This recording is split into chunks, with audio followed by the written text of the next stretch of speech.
अगला नाम पे बोल दो राणा जी इतना यार हो जाए। शीला मोहन आंगनवाड़ी से वो आएंगे, हमारे बीच में बातचीत रखेंगे। तालियों के साथ स्वागत करना भाई। आवाज दो, जोश के साथ साथियों, आवाज दो। हर जोर जुल्म की टक्कर में संघर्ष हमारा नारा है। हर जोर जुल्म की टक्कर में संघर्ष हमारा नारा है। तख्त बदल दो, ताज बदल दो, बेईमानों का राज बदल दो। शीला मोहन जी।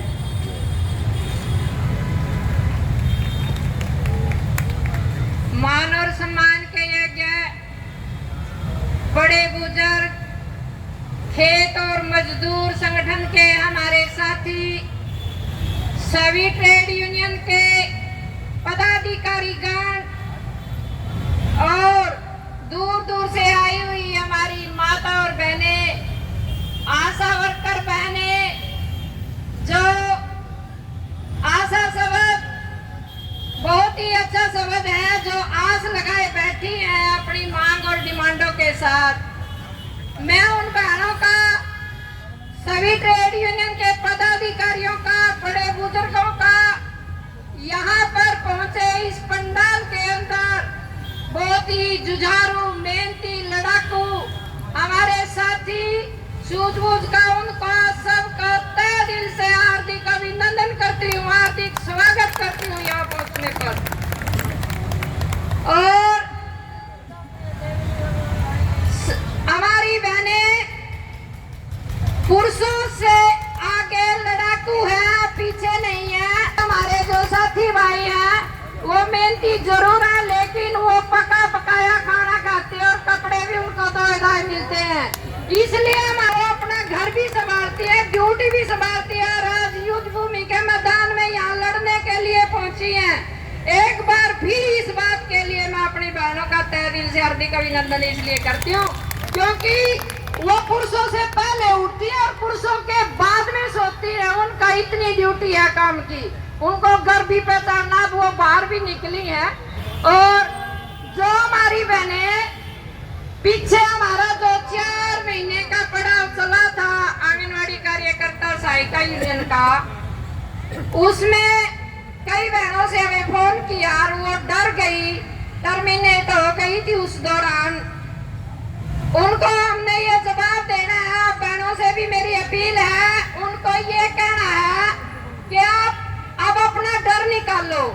उन्होंने कहा हम नहीं आएंगे धरने के अंदर क्योंकि हमारे को पहले टर्मिनेट किया था। अरे तुम्हारे को टर्मिनेट किया था हमारे साथियों ने, ये इतनी तादाद में जो हमारे साथी बैठे हैं ये हमारे साथ है, उन्होंने तुम्हारे को बहाल करवाया है।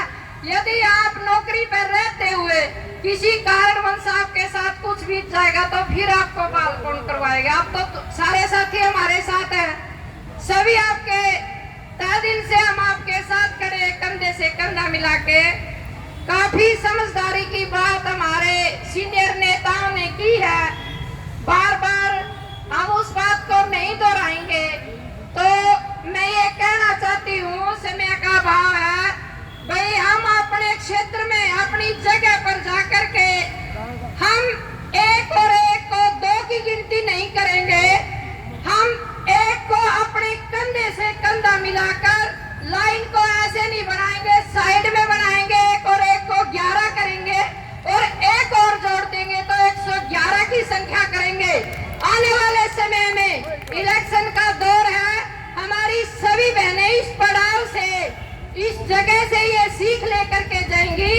अपने क्षेत्र में जहां हम काम करते हैं, हमारी आशा वर्कर बहनें, आंगनवाड़ी बहनें, इनका सेम सा काम है और हम 1000 और 1500 की जनसंख्या पर बैठे हैं। हम अपने समूह बनाएंगे और उन समूह में चर्चा करेंगे इस सरकार की जो इन्होंने काम किया है आम पब्लिक के साथ। एक गरीब आदमी को आज इस महंगाई के दौर में कहा करते भी दाल रोटी तो सबको मिलेंगी, दाल रोटी तो छीन ली, चटनी रोटी भी नहीं रही किसी के पास।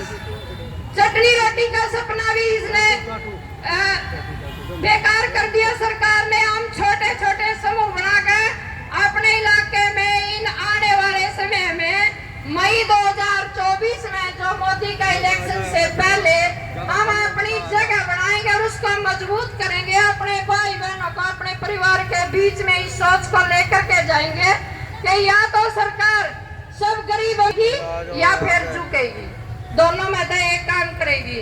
हम नहीं भी यो एक काम भी सबको समझाना और अपने साथ जोड़ना है। एक और एक की गिनती को 2 नहीं, हमने 11 बनाना है और तीसरे एक को भी जोड़ के 111 की गिनती जो ये समय बचा हमारे पास इसमें हमने कर देनी है। या तो ये झुक जाएगी या हमारी बात को मान लेगी, 2 ही फैसले हैं। 7 जुलाई को हम अपनी ऐसा ही सरकार ने हमारे साथ बर्ताव कर दिया कि गरीब आदमी अपनी आवाज को बुलंद भी नहीं कर सकता, अपनी बातचीत को भी नहीं रख सकता। 2008 में हमारी सोनीपत के अंदर एक यूनियन की मीटिंग थी और उस मीटिंग में अजीत सिन्हा राष्ट्रीय अध्यक्ष हमारे बीच में थे। उन्होंने हमारे को एक बात कही थी यूनियन में कि आने वाले 20 साल में इस सरकार का कोई भी महकमा नहीं बचेगा, सब प्राइवेट हो जाएगा। और वो बात मेरा हजम नहीं हुई। मैं रास्ते में चलती चलती उस पर विचार किया गई तो ऐसा कैसे हो सकता है, इतने डिपार्टमेंट है, सरकार सभी को प्राइवेट कर देगी। तो उन्होंने कहा था सिर्फ मिलिट्री और पुलिस 2 ही विभाग बचेंगे, हमारे बीच में कोई भी सरकारी नौकरी नहीं बचेगी। ऐसा समय आएगा। वो जज से रिटायरमेंट थे, उनकी उम्र बहुत ज्यादा थी, उनकी जिंदगी का एक्सपीरियंस था।